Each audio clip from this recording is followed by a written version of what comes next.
Hi welcome to துல்ஹத் channel.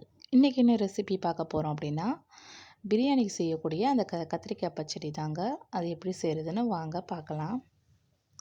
நான் இன்றைக்கி ஒரு குக்கர் எடுத்திருக்கேன். அதில் எண்ணெயை நல்லா ஊற்றிக்கோங்க. எண்ணெய் நல்லா சூடான பிறகு நான் கொஞ்சமாக மிளகு சேர்த்துக்கிறேன். 1 ஸ்பூன் அளவுக்கு மிளகு சேர்த்துக்கோங்க.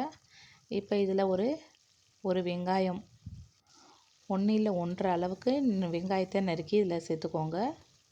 இப்போ லேசாக கிளறி விட்டுட்டு வெங்காயம் வேகிற அளவுக்கு வெயிட் பண்ணலாம். வெங்காயம் வெந்துருச்சு. இப்போ இதில் என்ன போட போகிறோன்னா, கருவேப்பிலையும் பச்சை மிளகாவும் இதில் சேர்த்துக்கலாம்.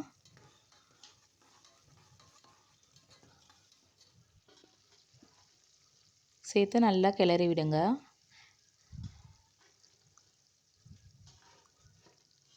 இப்போ வெங்காயம் நல்லா வெந்துருச்சு.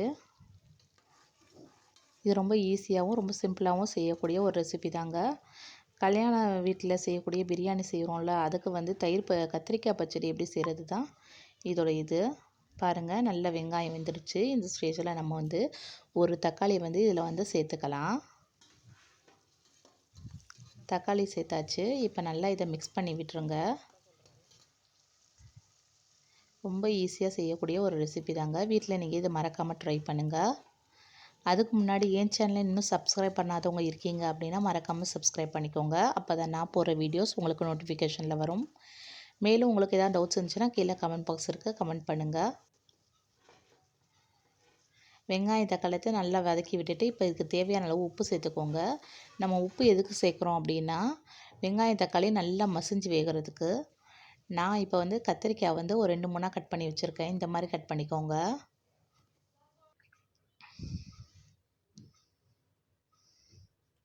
வெங்காயம் தக்காளி நல்லா வெந்துருச்சு. இப்போ நம்ம நறுக்கி வச்சுருக்கிற நல்லா வேக வச்சுக்கோங்க.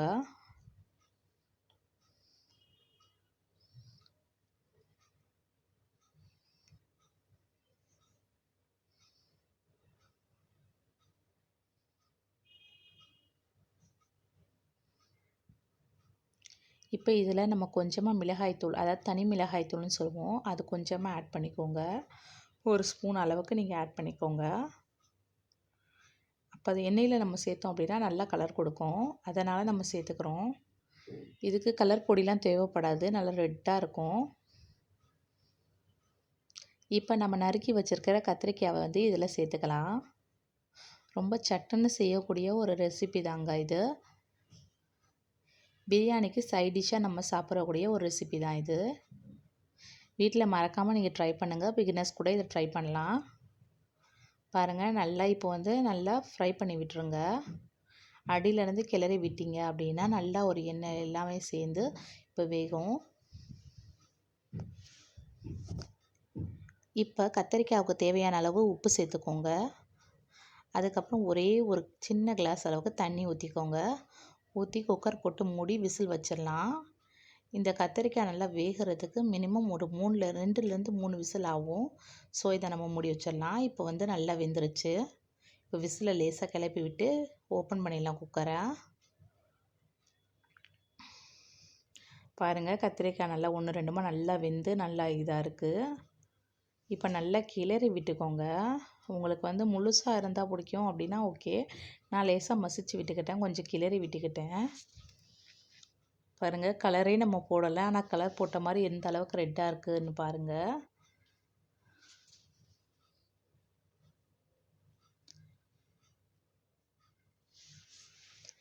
ரொம்ப சீக்கிரமாக செய்யக்கூடிய ஒரு ரெசிபி தாங்க இது. மறக்காமல் வீட்டில் நீங்கள் ட்ரை பண்ணுங்கள்.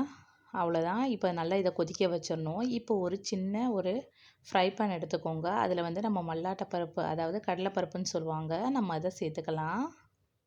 எள் இருந்தால் எள் சேர்த்துக்கோங்க. நான் இன்றைக்கி வெறும் கடலைப்பருப்பு மட்டும் தான் சேர்த்துருக்கேன்.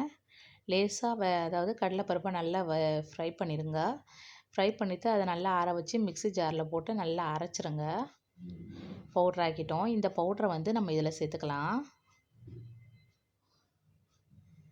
இதில் சேர்த்துட்டு நம்ம அடுப்பை ஏற்கனவே ஆஃப் பண்ணி வச்சுட்டோம். ஸோ இப்போ நல்லா நல்லா கிளறி விட்டுருங்க.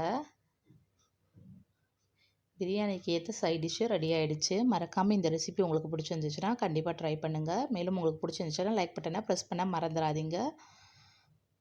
மேலும் உங்கள் ஃப்ரெண்ட்ஸ் அண்ட் ஃபேமிலி மெம்பர்ஸ்க்கு ஷேர் பண்ண மறந்துடாதீங்க. தேங்க்ஸ் ஃபார் வாட்சிங்.